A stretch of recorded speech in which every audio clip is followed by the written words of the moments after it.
الشيطان الرجيم.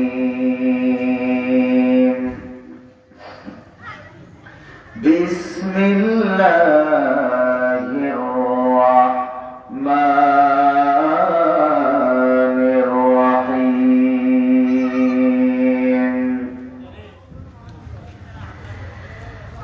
إنما المؤمنون الذين إذا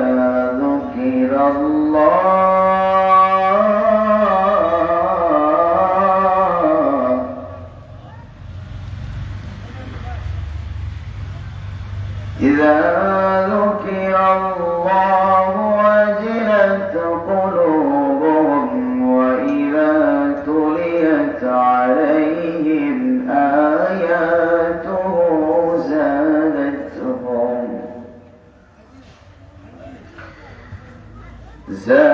زادتهم إيمانا وعلى ربهم يتوكلون.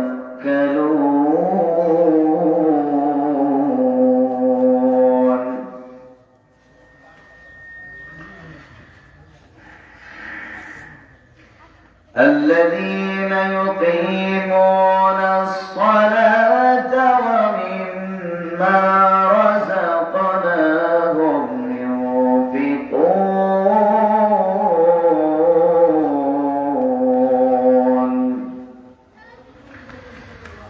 أولئك هم المؤمنون حقا.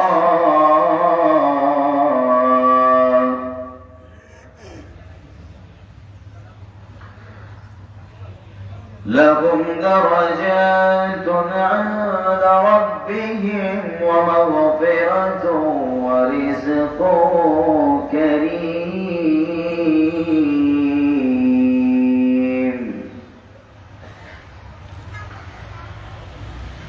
صدق الله العظيم. بارك الله لنا ولكم في القرآن العظيم ونفعنا وإياكم بالآيات والذكر الحكيم. وقال النبي صلى الله عليه وسلم: الصلاة عماد الدين، فمن أقامها فقد أقام الدين، ومن تركها فقد هدم الدين، أو كما قال عليه الصلاة والسلام. اللهم صل على محمد وعلى آله سيدنا محمد كلما ذكره الذاكرون وكلما غفل عن ذكره الغافلون. اللهم صل على محمد وعلى آله سيدنا محمد كلما ذكره الذاكرون وكلما غفل عن ذكره الغافلون. ألفت میں برابر کے وفا ہو کہ جفا ہو، الفت میں برابر کے وفا ہو کہ جفا ہو، ہر چیز میں لذت ہے اگر دل میں مزہ ہو، ہر چیز میں لذت ہے اگر دل میں مزہ ہو۔ مادر دو جہاں غیر خدا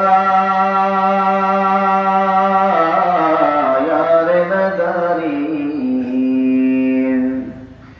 مادر دو جہاں غیر خدا یار ندارین، جز یاد خدا ہے چه دیگر، جز یاد خدا ہے چه دیگر کار نداریم، جز یاد خدا ہے چه دیگر کار نداریم۔ رخسار سے برکات درا پر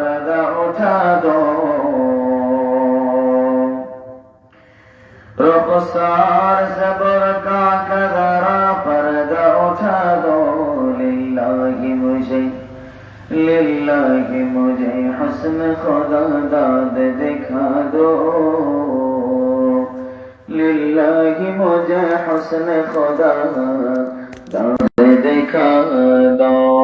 सूरज ने दिया अपने शुआओं के पैगाम,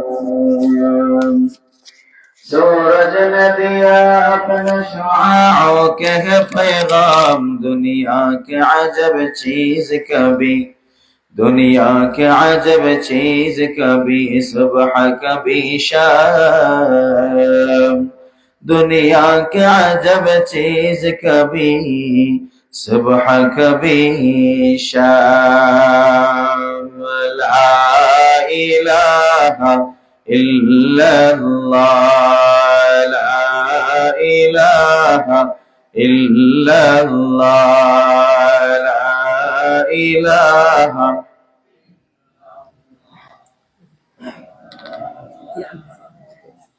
ला इलाहा इल्लल्लाह, ला इलाहा इल्लल्लाह। अल्लाहु अल्लाह, अल्लाहु अल्लाह, अल्लाहु अल्लाह, अल्लाहु अल्लाह, अल्लाहु अल्लाह, अल्लाहु अल्लाह।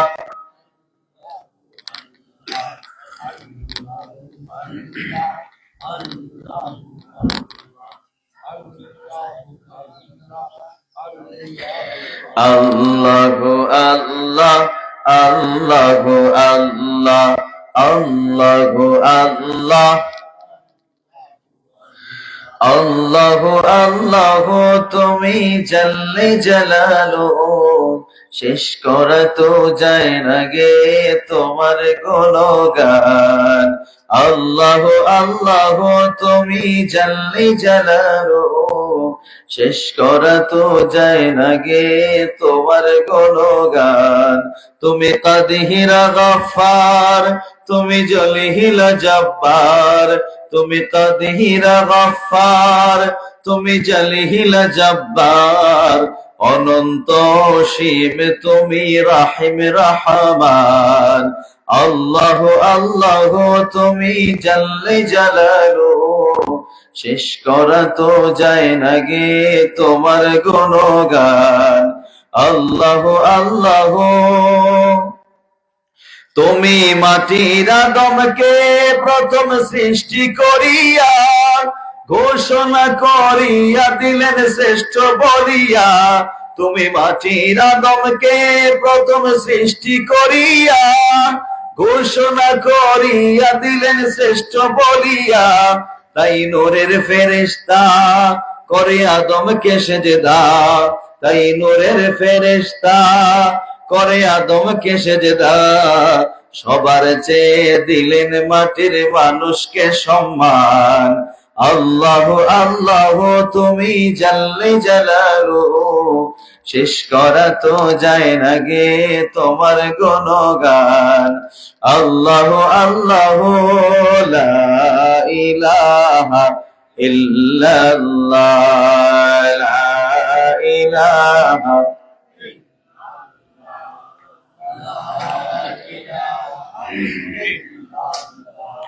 লা ইলাহা ইল্লাল্লাহ, লা ইলাহা ইল্লাল্লাহ, লা ইলাহা ইল্লাল্লাহ মুহাম্মাদুর রাসূলুল্লাহ সাল্লাল্লাহু আলাইহি ওয়াসাল্লাম। আলহামদুলিল্লাহ, আমরা মহল্লাবাসীর উদ্যোগে আজকের বার্ষিক তাফসীরুল কোরআন মাহফিল, আজকের এই মহতি মাহফিল কোরআন সুন্নাহের বর্ণাঢ্য আয়োজনে উপস্থিত রয়েছেন পরম শ্রদ্ধাভাজন যোগ্যবান ভগবান সভাপতি সাহেব মুহতারাম সাদরে ইজলাস, জাতির প্রাণ, জাতির কান্ডারি, মানুষ গড়ার কারিগর, মুআজ্জাজ মুকাররম উলামা ইকরাম, মুহতারাম শিক্ষক মণ্ডলী, আমার পিতৃতুল্য বয়োজ্যেষ্ঠ বাবারা, আগামী জাতির কর্ণধার, জাতির সেপাহসালার, ইতিহাস বদলকারী আমার জানে জিগর কলিজা নিংড়ানো ভালোবাসার অধিকারী যুবক ভাইরা রয়েছেন, সম্মানিত সুধী সমাজ সহ ছোট্ট সোনামণি এবং পর্দার অন্তরালে আমার শ্রদ্ধেয় সম্মানিত মা বোনেরা, সকলকে আমি আবারও শান্তির বাণী শোনাচ্ছি, বলছি আসসালামু আলাইকুম ওয়া রাহমাতুল্লাহি ওয়া বারাকাতুহু। আপনারা অবশ্যই জেনেছেন আমাকে একটা আলোচ্য বিষয় দেওয়া হয়েছে। বিষয়টি হলো নামাজের গুরুত্ব এবং তাৎপর্য। একটা আজিমুশান একটা বিষয়, মর্যাদাপূর্ণ গুরুত্বপূর্ণ একটা বিষয় আমাকে দেওয়া হয়েছে। আল্লাহ তাআলা যেন এমন কিছু কথা আমার জবান থেকে বের করে দেন আমি হেদায়েত হতে পারি এবং আপনারা উপকৃত হতে পারেন। আল্লাহ সুবহানাহু ওয়া তাআলা মেহেরবানি করে আমাদেরকে এই তৌফিক দান ভিক্ষা করুন। সকলেই আল্লাহর কাছে শুকরগুজার হই, সকলেই পড়ি আমিন।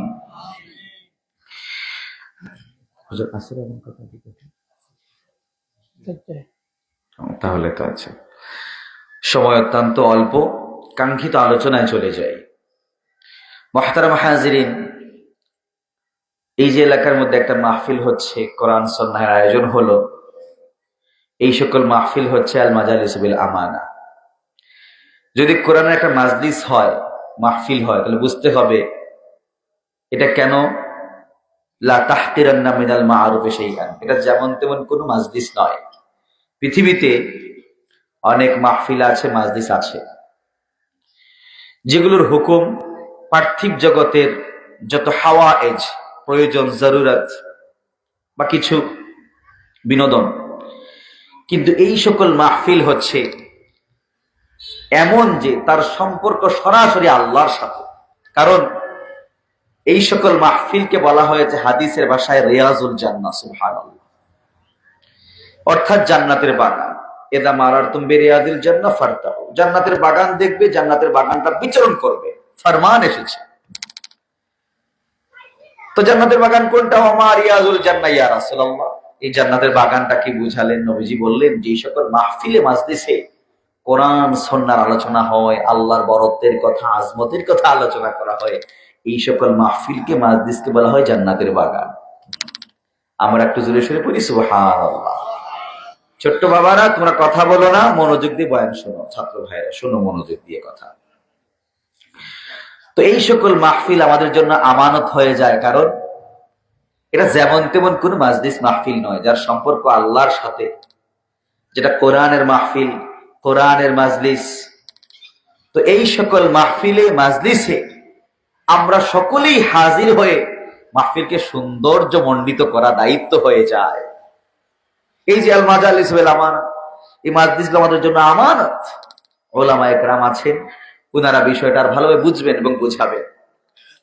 তো মুহতারাম হাজিরিন, আল্লাহ সুবহানাহু ওয়া তাআলা এই মাহফিলকে আরো বেশি সৌন্দর্য মণ্ডিত করে তার আমানত রক্ষার সুযোগ আল্লাহ তাআলা আমাদেরকে দান করে দিন, বুঝার তৌফিক দান করুন, সকলে করি আমিন। তো মুহতারাম হাজিরিন, আল্লাহ সুবহানাহু ওয়া তাআলা সৌভাগ্য আমাদেরকে দৌলতে ঈমান দিয়েছে। এর নৈপথ্যে যদি একটু কারণ ব্যাখ্যা করতে হয় সংক্ষেপে, আল্লাহ তাআলা কিন্তু মুসলমান মাতা পিতার ঘরে আমাদেরকে জন্ম দিয়েছেন, বিধায় কিন্তু ঈমানটা পেয়েছি, ইসলামটা পেয়েছি।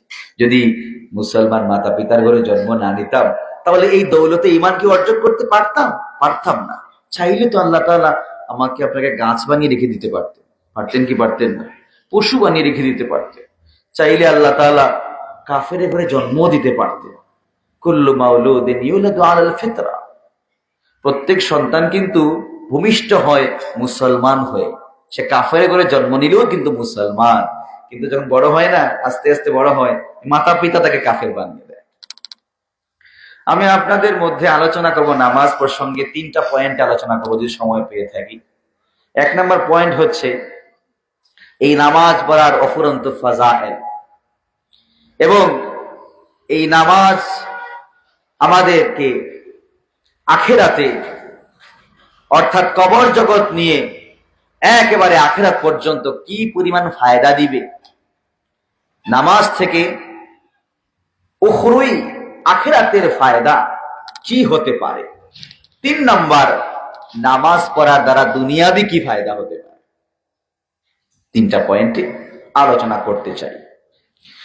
দেখুন, আল্লাহ সুবহানাহু ওয়া তাআলা ঈমান আনয়নের পরে শ্রেষ্ঠ যে ইবাদত যেটা দিলেন, শ্রেষ্ঠতম ইবাদত, সবচেয়ে প্রিয় ইবাদত, এটা হচ্ছে নামাজ।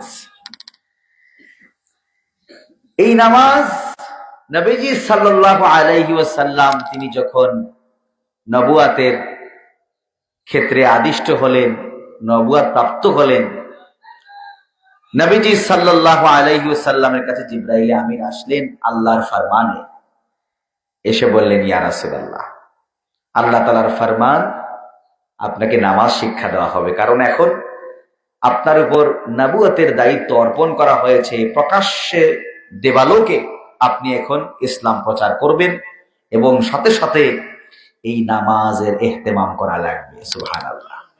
আইয়ুল আমালি আফদালু ইলাল্লাহি আযজা ওয়া জাল, প্রথমেই নবীজি বললেন আস-সালাতু আলা ওয়াক্তিহা, তারপর সুম্মা আইয়ুন বললেন বিররুল ওয়ালিদাইন, আল জিহাদু ফি সাবিলিল্লাহ, কিন্তু নামাজের কথা আগে।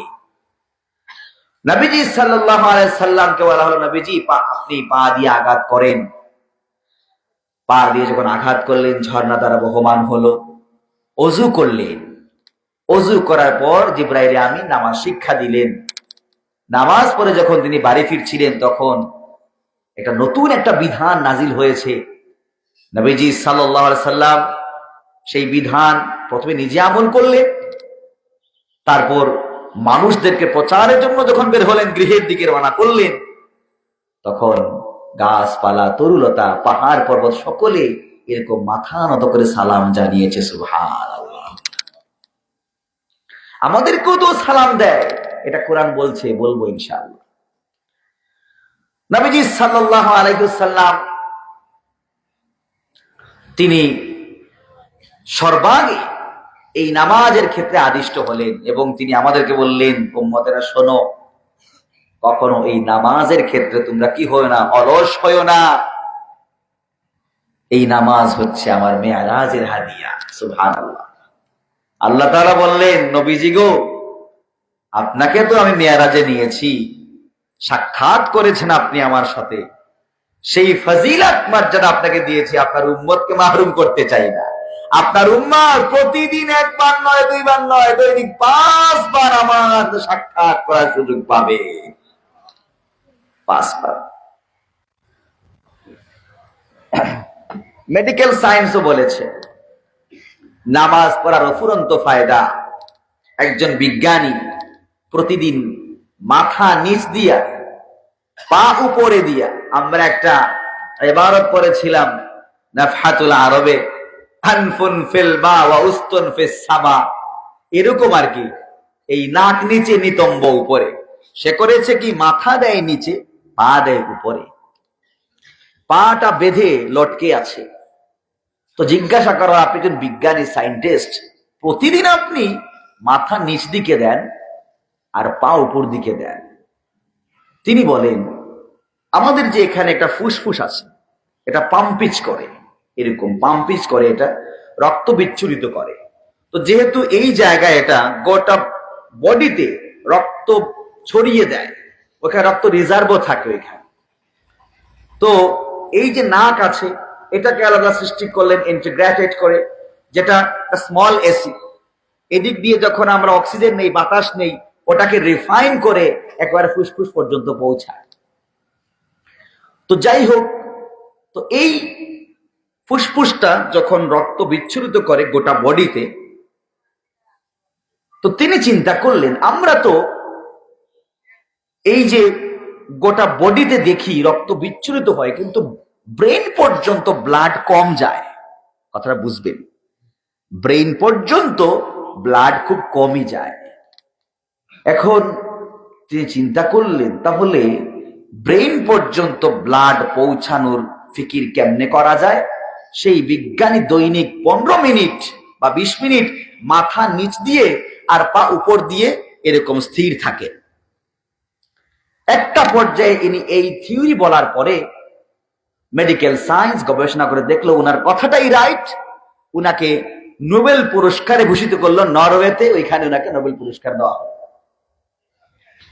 কিন্তু বাস্তব কথা হচ্ছে, আমরা দৈনিক 5 বার 5 ওয়াক্তের নামাজ পড়ি, আমরা ফরজে সুন্নতে নফলে কত সিজদা করি, আমাদের ব্লাড ব্রেন পর্যন্ত যায় কি যায় না? আমাদের ব্লাডটা ব্রেন পর্যন্ত যায়, এতে ফায়দা কি হয়? ব্রেন শার্প থাকে, এটা ফ্লুইড, এটা ব্রেনটা, এই ব্রেনটা ভালো থাকে, শার্প থাকে, এটা ভাসমান ভেজা পানিতে। এখানে রক্ত পৌঁছালে এটা প্রাণ ফিরে পায়, সতেজ হয়, গাছে পানি দিলে যেমনি হয়। ওই ব্রেনটা ভালো থাকে যদি আমরা সিজদা দিই বেশি, এবং চেহারা লাবণ্যতা ফিরে আসে, সৌন্দর্য ফিরে আসে। যারা নামাজি হয় দেখবেন চেহারার মধ্যে প্রসাধনী ব্যবহার করতে হয় না, অটোমেটিক চেহারার মধ্যে একটা নূর ঝলকানি দেয়। সুবহানাল্লাহ। তাহলে আসুন আমরা নামাজের ফাজাইলের দিকে যাই। আল্লাহ তাআলা বলছেন, প্রথমেই বলছেন আল্লাহ তাআলা, يا أيها الذين آمنوا إذا نودي للصلاة من يوم الجمعة فاسعوا إلى ذكر الله وذروا البيع ذلكم خير لكم إن كنتم تعلمون। মহান আল্লাহ তাআলা এই জায়গায় মাসালা উল্লেখ করে বললেন, সকল ঈমানদারদেরকে বললেন, যদিও জুমার কথা এসেছে কিন্তু না, শুধু জুমার কথা নয়, আল্লাহ তাআলা ফরমান করলেন, যখন নামাজের আযান হয়ে যাবে আর বসা থাকা যাবে না, আর বসে থাকলে হবে না। যখন নামাজের আযান হয়ে যাবে দোকানপাট বন্ধ করে দিতে হবে, ক্রয় বিক্রয় বন্ধ করে দিতে হবে। যে কোনো কাজে থাকো, চাকরিতে থাকো, যে কোনো প্রয়োজনে থাকো না, সেই প্রয়োজন বন্ধ করে দিতে হবে, সেই কাজকে বন্ধ করে দিতে হবে। সাথে সাথে নামাজের দিকে ত্বরান্বিত হয়ে যাও। ওই নামাজের দিকে যদি ত্বরান্বিত না হও, আর যদি আপনি ওই জায়গায় গাফলতি করেন, তাহলে ওই জায়গায় আল্লাহ সুবহানাহু ওয়া তাআলা আপনার জন্য যে সুন্দর জীবনটা রেখেছেন, সেই সুন্দর জীবনটা বাতিল হয়ে যাবে। নাউযুবিল্লাহ। পরবর্তী অংশে আল্লাহ তাআলা বলছেন, কেমন একটা সুন্দর জীবন, কেমন একটা পেরেশানি মুক্ত জীবন আল্লাহ তাআলা দান করবেন। আল্লাহ সুবহানাহু ওয়া তাআলা বলে দিলেন, তোমরা যদি এই আমলটা করো, ওই যে যালিকুম খায়রুল লাকুম, এটা তোমাদের জন্য অতি ভালো, অতি শ্রেষ্ঠ, উত্তম আমল, কল্যাণময় আমল। যদি তোমরা জানতে পারতে, যদি বুঝতে পারতে। আল্লাহ সুবহানাহু ওয়া তাআলা একটা মাসালা শিক্ষা দিলেন, এই সময়ে কোনো কাজ করা যাবে না, কোনো ধরনের কোনো ফিকির চলবে না, কোন ধরনের কোন ক্রয় বিক্রয় চলবে না, দোকানপাট খোলা থাকবে না, গাড়ি চালানো যাবে না। আজান হয়েছে, বন্ধ করে দাও, সাথে সাথে নামাজের দিকে ত্বরান্বিত হও। যদি সেটা না করা হয় তাহলে গুনাহ হবে, মাকরুহে তাহরিমি হবে, গুনাহ হবে। সুতরাং আল্লাহ সুবহানাহু ওয়া তাআলা কত সুন্দর পরবর্তী অংশে বললেন, فإذا قضيت الصلاة فانتشروا في الأرض وابتغوا من فضل الله واذكروا الله كثيرا لعلكم تفلحون। মহান আল্লাহ তাআলা এই জায়গায় বললেন, নামাজ শেষ করে বলেছো, নামাজ পড়েছো, এবার জমিনে বিচরণ করো। জমিনে বিচরণ করার কথা কেন বললেন? জমিনে বিচরণ করো মানে রুজি রোজগারের তালাশে বের হয়ে যাও, রুজি রুটির তালাশে বের হও। আল্লাহ তাআলার অনুগ্রহ তালাশ করো, মানে ওই রিজেকের ক্ষেত্রে তালাশ করো, রিজেকের ক্ষেত্রে একটু ফিকির করো, আল্লাহকে স্মরণ করো। আশা করা যায় তোমরা সফল কাম হবে। এই জায়গায় মুফাসসিরে কেরাম বলেন, যদি নামাজ পড়ার পরে আমরা বিচরণ করি দুনিয়াতে রুজি রুটির জন্য, আল্লাহ সুবহানাহু ওয়া তাআলা এই জায়গায় রিজেকের মধ্যে বরকত দান করবেন। সুবহানাল্লাহ। রিজেকের মধ্যে বরকত দান করবেন আমার আল্লাহ তাআলা। অন্য অংশে বললেন, ওয়া আমুর আহলাকা বিস-সালাতি ওয়াসতাবির আলাইহা লা নাসআলুকা রিজকা নাহনু নারযুকুকা ওয়াল আকিবাতু লিত তাকওয়া।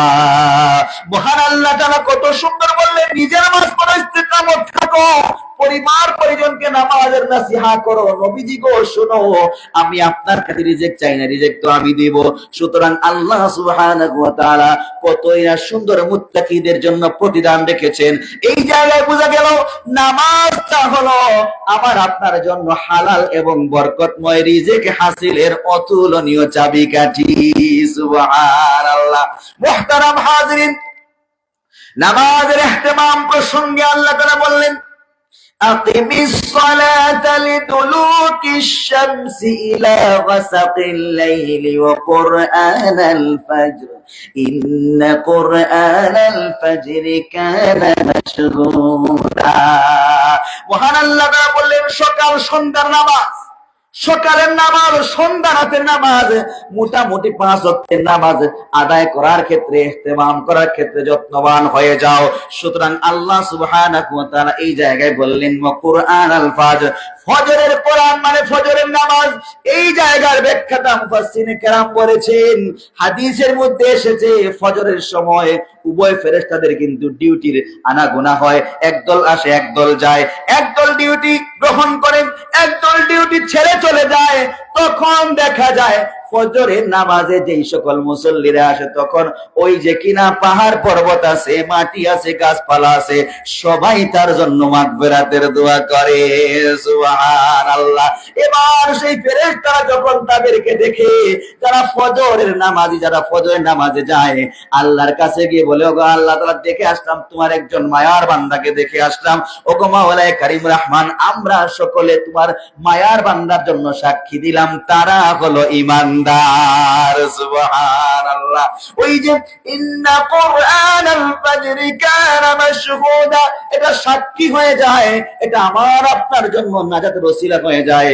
নবী করিম সাল্লাল্লাহু আলাইহি ওয়াসাল্লাম কত সুন্দর আমাকে আপনাকে নসিহত করলেন।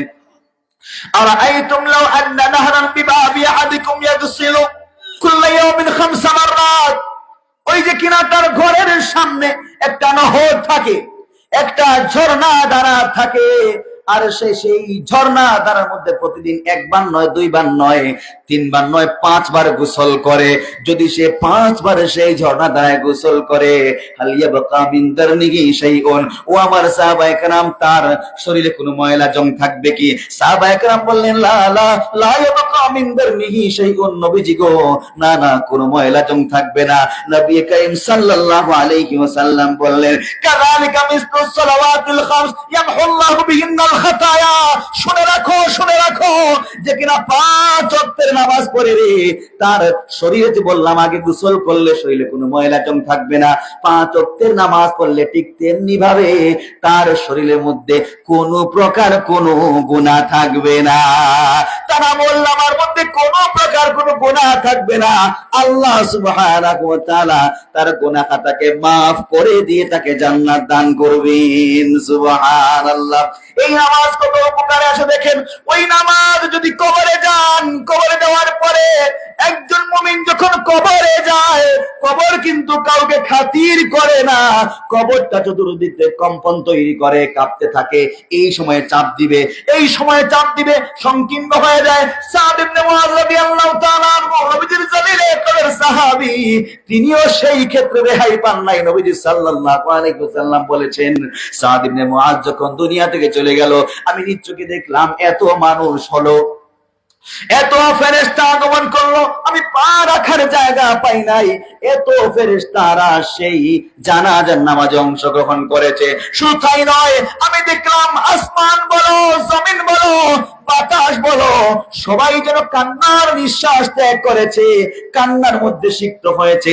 সেই সাদ ইবনে মুআয রাদিয়াল্লাহু তাআলা আনহু কবরের মধ্যে গেল, কবর যেন 2 দিক থেকে চাপ দেয়। আল্লাহু আকবার। কবর যেন 2 দিক থেকে চাপ দেয়। আমি খোদার কাছে দোয়া করেছি, মাওলা গো, আমার মহব্বত করে বন্ধু জইলে তাদের সাহাবী মুআযের উপর তুমি রহম করো। আল্লাহ তাআলা রহম করেছেন। সুতরাং মুমিন বান্দা যখন কবরে যাবে, কবরটা এভাবে সংকীর্ণ হতে থাকবে, সংকীর্ণ হতে থাকবে। কিন্তু এই জায়গায় হঠাৎ একটা ব্যক্তি আসবে, হঠাৎ একজন ব্যক্তি ডান দিকে দাঁড়িয়ে বলবে, বন্ধু আমার পেরেশান হয়ো না, চিন্তা করো না, চিন্তা করো না, আমি হইলাম তোমার নামাজ। সুবহানাল্লাহ। নামাজ এসে বলবে, বন্ধু তোমাকে ওই যে কিনা সিকিউরিটি দেওয়ার জন্য, তোমার সাথে গল্প গুজব করবার জন্য, তোমাকে সান্ত্বনা দেওয়ার জন্য আমি হাজির হয়েছি। এক সাইডে রোজা চলে আসবে, আর এক সাইডে নেক আমল চলে আসবে, পায়ের নিচ থেকে নফল নামাজ চলে আসবে, আরেক দিক থেকে কোরআন চলে আসবে। আর কোরআন এসে বলবে, বন্ধু আমার পেরেশান হয় না, চিন্তা করো না। মানিয়াল মুনজিয়া মানিয়াতুল মুনজিয়া তুনজিহি মিন আযাবিল কবর, ওই সূরা মুলক বারবার তেলাওয়াত করেছে। ইন্নাল কুরআন ইয়াশফাউ, ওই কোরআন আল্লাহ তাআলার কাছে সুপারিশ করবে, আল্লাহ তাআলার কাছে মুনাজাত করবে, ঝগড়া ফাসাদ করবে, তার জন্য লড়বে এবং বলবে, ও মাওলায়ে কারীম রহমান, না না, সে তো সূরা মুলক তেলাওয়াত করেছে, কোরআন তেলাওয়াত করেছে, সে কখনো আগুনে জ্বলতে পারে না। আমরা সবাই তার জন্য ঢাল হয়ে দাঁড়িয়ে গেলাম। সুবহানাল্লাহ। প্রত্যেক নামাজ কবরের মধ্যে নাজাতের ওসিলা হয়। শুধু তাই নয়, নবীজি সাল্লাল্লাহু আলাইহি ওয়াসাল্লাম বলে দিলেন, মান হাফাজা আলাইহা কানাত লাহু নূরান ওয়া বুরহানান ওয়া নাজাতান ইয়াউমাল কিয়ামা ওয়া মান লাম ইউহাফিজ আলাইহা লাম ইয়াকুন লাহু নূরুন ওয়ালা বুরহান ওয়ালা নাজাতুন ইয়াউমাল কিয়ামা ওয়া কানা ইয়াউমাল কিয়ামাতি মা কারুন ওয়া হামান ওয়া ফিরআউন ওয়া ইবনে খালফিন আও কামা ক্বালা আলাইহিস সালাতু ওয়াস সালাম। নবীজি সাল্লাল্লাহু আলাইহি ওয়াসাল্লাম বলে দিলেন, শোনো শোনো, ওই যে নামাজের ইবাদত করেছে, নামাজের ইহতিমাম করেছে, ওই নামাজ তার কবরে হাসরে নূর হবে, দলিল হবে, নাজাতের ওসিলা হয়ে যাবে। আল্লাহ তাআলা তাকে বিনা হিসাবে জান্নাত দান করবে। আজ নামাজের হেফাজত করে না, ওই নামাজ তার জন্য নূর হবে না, দলিল হবে না, কোনো কিছু হবে না। ওই নামাজটা তার জন্য এমন হবে, ওই নামাজটা তার জন্য কাল হয়ে যাবে। মানলাম তানহা সালাতু আনিল ফাহশাই ওয়াল মুনকার লা সালাতা লাহু, যেই নামাজ তাকে গুনাহ থেকে বিরত রাখতে পারলো না, যেই নামাজ তাকে অশ্লীলতা, বেহায়াপনা, যাবতীয় গর্হিত কাজ থেকে বিরত রাখতে পারলো না, তার নামাজ কিন্তু নামাজ না। সে নামাজে আসে ঠিকই, কিন্তু মিস্তাক হয়ে যায়। আল্লাহ সুবহানাহু ওয়া তাআলা বলে দিলেন, ফাওয়াইলুল লিল মুসাল্লিন আল্লাযীনা হুম আন সালাতিহিম সাহুন। আল্লাহ তাআলা বললেন, ওই নামাজীদের জন্য অধিকার, সে তার নামাজের ক্ষেত্রে গাফেল। সুতরাং এর ব্যাখ্যা হলো, এমন নামাজি আছে, নামাজে আসছে, নামাজে কোনো মন নাই, নামাজে মন গাড়িতে, বাড়িতে, দোকানে, কাকে কি বলবে, কাকে কেমনে ধরবে, কার উপর মামলা দিবে, কেমনে ক্ষমতা নিবে, এই চিন্তায় নামাজে আসে মানুষকে দেখানোর জন্য। মানলাম, হাদিসের মধ্যে বলা হয়েছে, মান সাল্লা ইউরাই ফাকাদ আশরাকা বিল্লাহ, যে মানুষকে দেখানোর জন্য নামাজ পড়ে, মান আমিলা ইউরাই ফাকাদ আশরাকা বিল্লাহ। নবীজি সাল্লাল্লাহু আলাইহি ওয়াসাল্লাম বলেছেন, যে কিনা মানুষ দেখানোর জন্য নামাজ পড়ে, আমল করে, রিয়া করে, রিয়া, ওই ব্যক্তি যেন শিরিক করে বসেছে। নাউযুবিল্লাহ। সুতরাং একটা কথা বলি, আল্লাহ সুবহানাহু ওয়া তাআলা বলেছেন, কোরআনে বলেছেন, ইন্নাস সালাতা তানহা আনিল ফাহশাই ওয়াল মুনকার, ওই যে কিনা নামাজ যাবতীয় অশ্লীলতা, গর্হিত মন্দ কাজ থেকে বিরত রাখে। কিন্তু প্রশ্ন হয়, হুজুর, এমন নামাজি আছে মন্দ কাজ ছাড়তে পারে না, কিন্তু নামাজ পড়ে, দেখা যায় সামনের কাতারের মুসাল্লি, দেখা যায় মাশাআল্লাহ লম্বা জুব্বা পরিধান করেছে, দাড়িও আছে, কিন্তু মসজিদ থেকে বের হয়ে হারামখোর হয়ে যায়। আছে না না? মসজিদ থেকে বের হয়ে হারাম লেনদেন করে, মসজিদ থেকে বের হয়ে মিথ্যা কথা বলে, মসজিদ থেকে বের হয়ে গীবত করে, পরনিন্দা করে। শুধু কি তাই, মসজিদ থেকে বের হয়ে হাটে ঘাটে, মাঠে, বিভিন্ন জায়গায় দেখা যায় সুদের লেনদেনও করে। আছে না নাই? সুতরাং মুহতারাম হাজিরিন, এই নামাজ তাকে অশ্লীলতা, বেহায়াপনা, গর্হিত কাজ থেকে বিরত রাখতে পারে নাই। এমন নামাজি আছে, নামাজ পড়ে দাঁড়িয়ে রাখছে, কিন্তু দেখা যায় মোটামুটি ওই যে কি বলে না, গানের আসর, আউল বাউলদের আসরে গিয়েও দেখা যায় মজমাস্তি করে। আছে না নাই? তাহলে এই নামাজ তাকে কি করতে পারে নাই? এই নামাজ তাকে শুদ্ধ পরিশুদ্ধ করতে পারে নাই, ইসলাহ করতে পারে নাই। বোঝা গেল সে নামাজে আসে না, সে আসলে ভিন্ন চিন্তায় এসেছে। দেখবেন একদল মানুষ আছে ক্ষমতার লোভে পড়ে, ক্ষমতা যখন পাওয়ার একটা সময়কাল চলে আসে তখন মাশাআল্লাহ এমন নামাজি হয়, মাশাআল্লাহ সুন্দর টুপি, নতুন পাঞ্জাবি, আবার তসবিও নেয়, আবার দেখা যায় মোটামুটি আতরও লাগায়, খুব ভালো পাক মুসাল্লি। কিন্তু আল্লাহর কসম করে বলি, আমি তো নিজে জানি না সে ওযু ঠিক মতো করছে না, তাও সন্দেহ। দেখা যায় এই লোভে পড়ে মানুষকে ধোঁকা দেওয়ার উদ্দেশ্যে, মানুষকে ধোঁকা দেওয়ার জন্যই এরকম একটা আশ্রয় নেয়। আবার বলা হয় কি জানেন, আমাদের ওলামায়ে কেরামকে বলা হয় আমরা নাকি ধর্ম নিয়ে খেলা করি, ধর্ম নিয়ে ব্যবসা করি। কিন্তু প্রকৃতপক্ষে ধর্ম ব্যবসা কারা করে মানুষেরা ভালো করেই জানে, ঠিক না বেটি? যদি এরকম হয়, জাতির সেপাহসালার, জাতির প্রতিনিধি, কান্ডারি তারাই হবে যারা এলাকার মধ্যে প্রকৃতপক্ষে 5 ওয়াক্তের মুসাল্লি নিষ্ঠাবান ব্যক্তি, তারাই সমাজের দায়িত্ব গ্রহণ করবে, ঠিক না বেটি? এখন তো ভাই কি আর বলবো, যে জামানা শুরু হয়েছে, এই জামানায়, এই হালতে, এই অবস্থায় আমার আপনার দায়িত্ব হচ্ছে, উচিত হচ্ছে নিজের ঈমানকে সহি করা, ঠিক না বেঠিক? নিজের ঈমানকে শুদ্ধ পরিশুদ্ধ করা, এটাই আমাদের দায়িত্ব। তো মুহতারাম হাজিরিন, বলতে চাই যেই কথা একটু মনোযোগ দিয়ে শুনবেন। আগে বলেছিলাম এই নামাজটা হচ্ছে মুমিনদের মিরাজ। এই নামাজ হচ্ছে কি? মুমিনের মিরাজ। এই নামাজের মধ্যে আল্লাহর সাথে আমাদের কথোপকথন হয়। বান্দা যখন নামাজে দাঁড়ায় তখন বলা হয় হামিদানি আবদি, আল্লাহ তাআলা এত খুশি হয়ে যান, ফেরেশতা শোনো রে, আমার বান্দা আমার প্রশংসা করেছে। বান্দা যখন আলহামদু পড়ে, আল্লাহ বলেন কার প্রশংসা করলে বান্দা? বান্দা তখন বলে লিল্লাহ, মানিল্লাহ, আল্লাহকে। আবার কথোপকথন হয়, বান্দা বলে রব্বুল আলামিন, মার রব্বুল আলামিন, বান্দা বলে রব্বুল আলামিনকে। আবার যখন মার রব্বুল আলামিন বলে তখন আল্লাহ তাআলা, তখন আল্লাহ সুবহানাহু ওয়া তাআলা আবার জিজ্ঞাসা করেন, বান্দারে সমস্ত জাহানের প্রতিপালক কাকে বানাইছো? তখন বান্দা বলে আর রহমান, ও আল্লাহ তাআলা যিনি রহমান দুনিয়া ওয়া রাহিম আল আখিরাহ।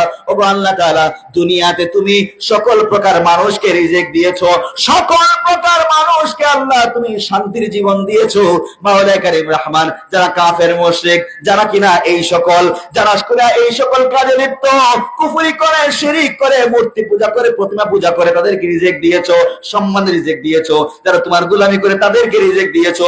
কাউকে আযাব গজব দিয়া মেরে ফেলো না। ও গো মাওলা কারীম, তুমি সেই রহমান। আবার আল্লাহ যখন জিজ্ঞাসা করবেন রহমান কে রে বান্দা? বান্দা তখন বলে রহিম। সেই কিয়ামতের ময়দানে যারা কিনা কাফের মুশরিক, যারা কিনা প্রতিমা পূজারী, তাদের কোনো মূল্য নাই। ও গো মাওলা কারীম রহমান, মূল্য হবে তাদের যারা কিনা ঈমানদার। হে মাওলা কারীম রহমান, ইয়া রহিম আল আখিরাহ, তুমি তো সেই আখিরাতের ময়দানে রহিম হবে, দয়ালু হবে। তখন আল্লাহ আবার জিজ্ঞাসা করবেন, বান্দা বলল তো রহিম কাকে তুমি বলেছো? তখন বান্দা বলে মালিক ইয়াউমিদ্দিন, বিচার দিনের মালিক, বিচার দিনে যিনি সকল বিচারকের বিচারক, বিচার দিনে তিনি সকলের বিচার করবেন। আল্লাহ সুবহানাহু ওয়া তাআলা তার সাথে কথোপকথনে লিপ্ত হবে। এক পর্যায়ে বান্দা যখন বলবে ইয়াকা না'বুদু ওয়া ইয়াকা নাস্তাঈন, ও মাওলা কারীম রহমান, কেবলই তোমার গোলামি করি, তোমার কাছে সাহায্য চাই। আল্লাহ তাআলা এত খুশি হয়ে যায়, আল্লাহ তাআলা এত খুশি হয়ে যায়, সাথে সাথে আল্লাহ তাআলা বলেন, বান্দারে খুশি হয়ে গেলাম, এবার বলো তুমি কি চাও? তুমি যা চাইবে আমি তোমাকে তা দিয়া দিব। সুবহানাল্লাহ। বান্দা তখন এমন একটা জিনিস চায়, বলে ইহদিনাস সিরাতাল মুস্তাকিম সিরাতাল্লাযীনা আন'আমতা আলাইহিম। মাওলা কারীম রহমান, ও আল্লাহ তাআলা মেহেরবানি করে তোমার কাছে ফরিয়াদ করি, আমাদেরকে সঠিক সুদৃঢ় পথে চালাও, সঠিক সরল পথে চালাও। যখন বান্দা এই দোয়া করে, হে মাওলা কারীম রহমান, আমাদেরকে সঠিক সরল পথে চালাও, যখন এই দোয়াটা করে, আল্লাহ সুবহানাহু ওয়া তাআলা আবার জিজ্ঞাসা করলেন কেমন সঠিক সরল পথ? তখন বান্দা বলে সিরাতাল্লাযীনা আন'আমতা আলাইহিম। ও আল্লাহ তাআলা, তুমি যাদেরকে মানআমা আলাইহিম মুমিনিন, যাদেরকে তুমি নিয়ামতপূর্ণ জীবন জীবন দিয়েছো, যাদেরকে নিয়ামত দিয়েছো, দুনিয়াতে দিয়েছো, আখিরাতে দিয়েছো, যাদেরকে সফল কাম করেছো গো আল্লাহ তাআলা, সেই সকল ওলি আউলিয়া গৌস কুতুব যারা আছে মিনান নবিয়িন ওয়াস সিদ্দিকিন ওয়াস শুহাদা ওয়াস সালিহিন, তাদের পথে আমাদেরকে চালাও, আর দুনিয়াতে সুন্দর জীবন দাও, আর আখিরাতে আমাদেরকে নাজাতের জীবনটা দান করে দাও। সুবহানাল্লাহ।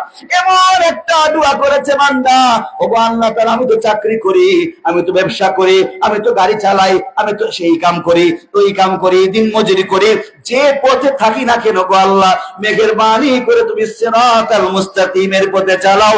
এই সেক্টরে, এই হালতে মেহেরবানি করে তুমি আমাদেরকে ওগো আল্লাহ তাআলা ওই যে কিনা সঠিক সরল পথের সন্ধান দান করে দাও।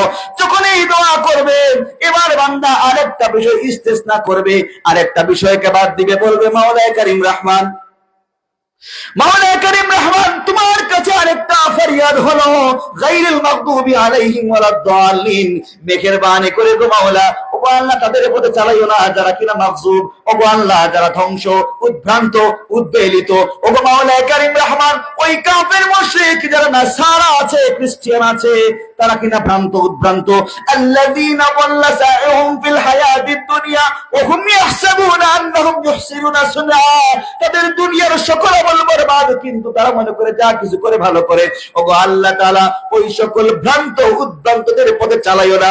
যখন সেই দোয়াটা করে আমরা সকলে বলি আমিন, কারণ এই যে সূরা ফাতিহার মধ্যে আল্লাহ তাআলা সকল দোয়ার মিশ্রণ, শিফার মিশ্রণ, এমনকি কানজের মিশ্রণ, সকল কিছুর মিশ্রণ এই সূরা ফাতিহার মধ্যে রেখেছেন। আর সূরা ফাতিহা পড়ে যারা কিনা আমিন বলবে, আল্লাহ তাআলা নামাজ কবুল করার সাথে সাথে তার দোয়াটা কবুল করে নেবেন। সুবহানাল্লাহ। এই সূরাটা আমরা যখন পড়ি নামাজের মধ্যে, সূরা ফাতিহা, এই সূরা ফাতিহাকে বলা হয়েছে সূরাতুশ শিফা, সূরাতুদ দুআ, সূরাতুল কানজ, সম্পদের সূরা, এমনকি শিফার সূরা, সকল আরোগ্যের সূরা, এমনকি এটা একটা প্রেসক্রিপশন, এটা একটা রুকাইয়া, ঝাড়ফুঁকের একটা বিষয়।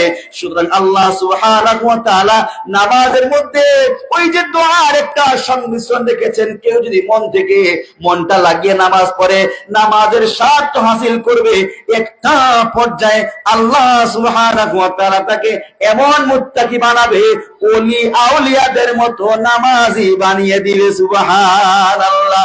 সুতরাং বলতে চাই, ওলি আউলিয়া যারা আছে তারা নামাজের মধ্যে এমন স্বাদ পায়, নামাজের মধ্যে তাদের মনটা বাহিরে যায় না, গেলে আবার নিয়ে আসে, গেলে আবার নিয়ে আসে, গেলে আবার নিয়ে আসে। আল মুজাহিদু মান জাহাদা নাফসা, এভাবে জিহাদ করতে হয় শয়তানের সাথে। সুতরাং মুহতারাম হাজিরিন, পরিশেষে বলতে চাই, দুনিয়াবি একটা ফায়দা, দুনিয়াবি একটা নুসরত। হযরত যায়েদ ইবনে হারিসা রাদিয়াল্লাহু তাআলা আনহু, যায়েদ ইবনে হারিসা রাদিয়াল্লাহু তাআলা আনহু, তিনি একটা গাধা ভাড়া করলেন। গাধা ভাড়া করার পরে গাধার মালিক বলল, আমি তোমার সাথে যাব। তিনি বললেন, অসুবিধা নাই।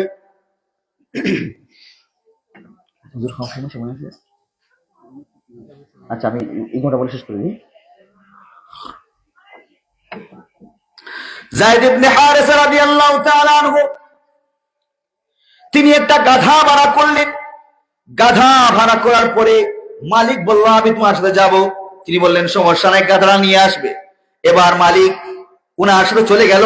সেই সুদূর মদিনায় যাবে যে রাস্তা দিয়ে সাধারণ যাওয়া হয়, সেই রাস্তা দিয়ে যাওয়ার জন্য মনস্থ করলেন যায়েদ ইবনে হারিসা। কিন্তু সেই গাধার মালিক বলল, অন্য রাস্তায় চলে যাই, সকাল সকাল চলে যাব, তাড়াতাড়ি চলে যাব। সেই কথা মতো তিনি অন্য রাস্তা ব্যবহার করলেন। কিছু দূর যাওয়ার পরে দেখলেন, হায় হায়, একেবারে মরুভূমি, সামনে আবার জঙ্গল আছে। মরুভূমির মধ্যে শুধু মানুষের কঙ্কাল আর কঙ্কাল, পাইদা কি আখির বাতু কাতলা। হায় রে হায়, এত কঙ্কাল, এত কঙ্কাল, বিষয় কি? এবার যখন দেখলেন সেই গাধার মালিক, সেইটা ডাকাত, সেই ডাকাত লাফ দিয়ে নামলো এবং খঞ্জর বের করলো। বের করে বলছে, তোমাকে হত্যা করা হবে, তোমাকে হত্যা করা হবে, যা আছে সবকিছু দিয়ে দাও। যায়েদ ইবনে হারিসা বললেন, যা আছে সবকিছু নিয়ে যাও, কোনো সমস্যা নাই, আমার যা আছে সবকিছু তোমাকে দিয়ে দেবো, কিন্তু খবরদার আমাকে হত্যা করবে না। সে বলল, না না, তোমাকে হত্যা করাই লাগবে, তোমাকে হত্যা না করলে তুমি নবী করিম সাল্লাল্লাহু আলাইহি ওয়াসাল্লামের কাছে বিচার দায়ের করবে। ওনার কাছে যদি বিচার দায়ের করো, তাহলে তিনি আমাকে আস্ত রাখবে না, তোমাকে হত্যা করাই লাগবে। তখন যায়েদ ইবনে হারেসা বললেন, মেহেরবানি করে একটা সুযোগ দাও। কি সুযোগ? একটা সুযোগ হলো 2টা রাকাত নামাজ পড়তে চাই, 2টা রাকাত নামাজ পড়ার সুযোগ মেহেরবানি করে দান করে দাও। এবার সে বলল, সমস্যা নাই, 2 রাকাত নামাজ পড়বে, পড়ে নাও পড়ে নাও।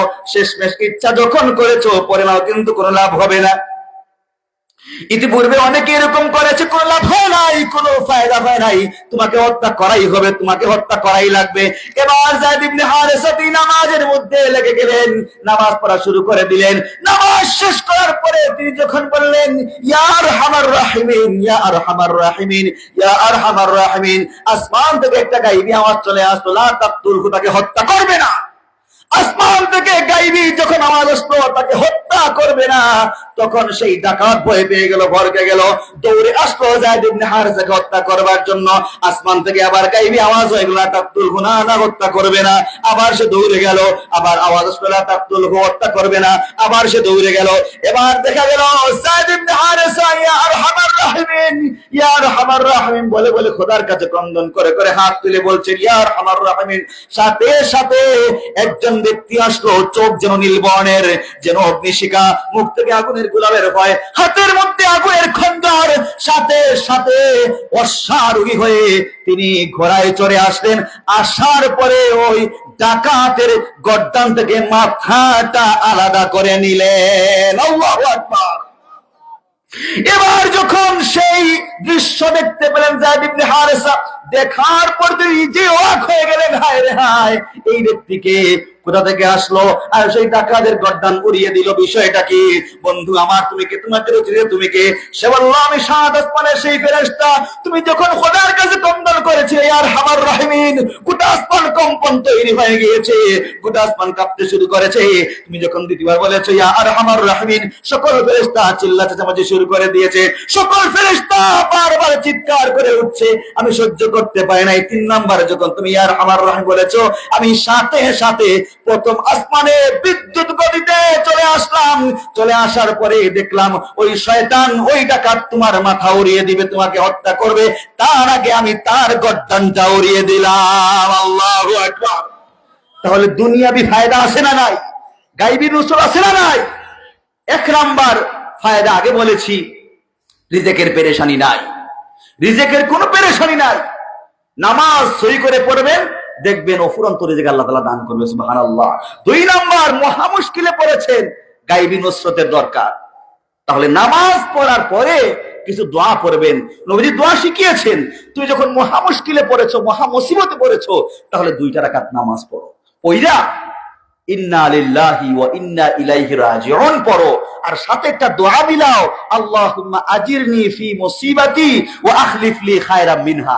হাদিস হচ্ছে আবু সালামা রাদিয়াল্লাহু তাআলা আনহু, উনার বিবি উম্মে সালামাকে বললেন, নবীজির দরবার থেকে একটা দোয়া শিখে আসছি, তোমাকেও বলছি, তুমিও পড়ো, ফায়দা হবে। খুব খুশি মনে তিনি সেই দোয়াটা শিখালেন। কিছুদিন পরে আবু সালামা দুনিয়া থেকে বিদায় হয়ে গেলেন। উম্মে সালামা মহা মুশকিলে পড়লেন, মহা মুসিবতে পড়লেন। কি করবেন? বাচ্চা ছোট ছোট, এদিকে স্বামীও দুনিয়াতে নাই। একজন ভালো মানুষ আমার দায়িত্ব নিত রে, তাহলে তো আমি, একজন ভালো মানুষ দায়িত্ব নিলে তো আমি বাচ্চাদের একটু দেখভাল করার সুযোগ পেতাম, এই বাচ্চাগুলোর দায়িত্ব কে নিবে? তিনি তখন মনে করলেন স্বামীর দেওয়া সেই দোয়া, সেই আমল, তিনি তখন 2 রাকাত নামাজ পড়ার পরেই ইন্না লিল্লাহি ওয়া ইন্না ইলাইহি রাজিউন, আল্লাহুম্মা আজিরনি ফি মুসিবাতি ওয়া আখলিফ লি খায়রাম মিনহা, এই আমল করতে শুরু করলেন। কিছুদিন পরে দেখা গেল আল্লাহ সুবহানাহু ওয়া তাআলা কোথাকার পানি কোথায় গড়ালেন। তিনি চেয়েছিলেন কি, আর হইল কি? দেখা গেল উনার ঘরের মধ্যে আসমানের চাঁদ চলে এসেছে। সুবহানাল্লাহ। নবীজি সাল্লাল্লাহু আলাইহি ওয়াসাল্লাম স্বয়ং ওনাকে বিবাহের খিতবা দিলেন, বিবাহের প্রস্তাব দিলেন। তিনি বললেন, ইয়া রাসূলুল্লাহ, চাইলাম কি, আর হইল কি? আমি কি আপনার মান মর্যাদা রক্ষা করতে পারবো? নবীজি কত কোমল কণ্ঠে বলেন, কেন নয়? আমি তো মানুষ, তুমিও তো মানুষ, কেন নয়? নবীজি সাল্লাল্লাহু আলাইহি ওয়াসাল্লামকে সহধর্মী বানালে। তো বলতে চাই যে এই কথা দেখুন, কত সুন্দর একটা আমল নামাজ পড়ার মাধ্যমে তিনি এই আমলটুকু করেছেন। আল্লাহ তাআলা কোথাকার পানি কোথায় গড়িয়েছেন, চাইলেন কি, আল্লাহ মিলিয়ে দিলেন কি? আসলে মুসিবতে পড়লে যদি আমরা নামাজের মাধ্যমে আল্লাহকে সাহায্য চাই, আল্লাহ তো নিজেই বলছেন, ওয়াস্তাঈনু বিস-সাবরি ওয়াস-সালাহ, সবরের গুণ অর্জন করো, ইস্তেকামত থাকো, আর নামাজের মাধ্যমে সাহায্য চাও। এই যে সাহায্য চেয়েছেন নামাজের মাধ্যমে আল্লাহ তাআলা মিলিয়ে দিয়েছেন। দেখুন একটা ছোট্ট একটা আমল আমরা পেয়ে গেলাম। যদি ঘরে ডিভোর্সি মেয়ে থাকে, বিধবা মেয়ে থাকে বা যুবতী মেয়ে থাকে, কুমারী, বিয়ে দিতে পারছেন না, আমলটা করেন না, এই আমল করেন, দেখবেন আল্লাহ তাআলা সুন্দর একটা সম্বন্ধ মিলিয়ে দিয়েছে। সুবহানাল্লাহ। যুবক ছেলেরা ভালো একটা মেয়ে পাবে, সুন্দরী, সুরসী, অষ্টাদশী, তন্নি হোক, আবার নামাজি হোক, দিনদার হোক, চাও যদি, তাহলে এই আমলটা করো। আবার মনে মনে করো না হুজুর আমাদের এরকম দরকার নেই, আমাদের টিকটকার দরকার, রোড মাস্টার দরকার, রোড প্রিন্সিপাল দরকার, অসুবিধা নেই, করো, অসুবিধা নেই। যদি তুমি রোড মাস্টার একটা বিয়া করো, তোমার ঘরে রোড প্রিন্সিপাল হতে কোনো দেরি নাই। ঠিক না? ঠিক। তো বলতে চাই যে এই কথা মুহতারাম হাজির, সময়টা অনেক চলে গিয়েছে, করজোরে ক্ষমা চেয়ে নিচ্ছি, নামাজের সময় হয়ে গিয়েছে, আজান হয়ে যাবে। আল্লাহ সুবহানাহু ওয়া তাআলা আমাদেরকে বুঝার এবং আমল করার তৌফিক দান করুন। যা আলোচনা করলাম, কথাবার্তায় অসঙ্গতি হলে ক্ষমা চাই, মেহরবানি করে মাফ করবেন। আল্লাহ সুবহানাহু ওয়া তাআলা আমাদের সবাইকে আমল করার তৌফিক দান করুন। সকলেই ভালো থাকবেন, সুস্থ থাকবেন। আল্লাহ সুবহানাহু ওয়া তাআলা আপনাদেরকে দুনিয়া আখিরাতে অফুরন্ত নিয়ামত দ্বারা আচ্ছাদিত করে দিন। আমিন। আসসালামু আলাইকুম ওয়া রাহমাতুল্লাহি ওয়া বারাকাতুহু। আলহামদুলিল্লাহ, হযরত কত গুরুত্বপূর্ণ বিষয়ে আলোচনা করেছেন। আল্লাহ সুবহানাহু ওয়া তাআলা আমাদের সকলকে নামাজ হিসেবে কবুল করুন। আমিন। সম্মানিত উপস্থিতি, আমরা যাদের অভিনয় রুজু করে আসি, এখন আজান হবে, আজানের পর আমাদের মসজিদে 20 মিনিটে জামাত হবে, তাই আমরা সকলে যারা অভিনয় রুজু করে আসি, এখন আজান হচ্ছে।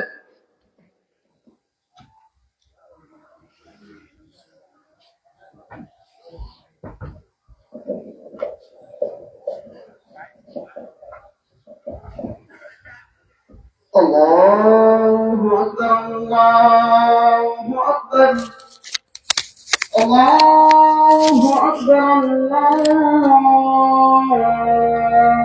أكبر أشهد أن لا إله إلا الله أشهد أن لا إله إلا الله أشهد أن محمدا رسول الله أشهد أن محمدا رسول الله حي على الصلاة حي على الصلاة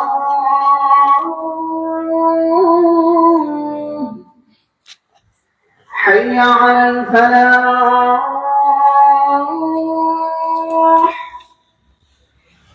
حي على الفلاح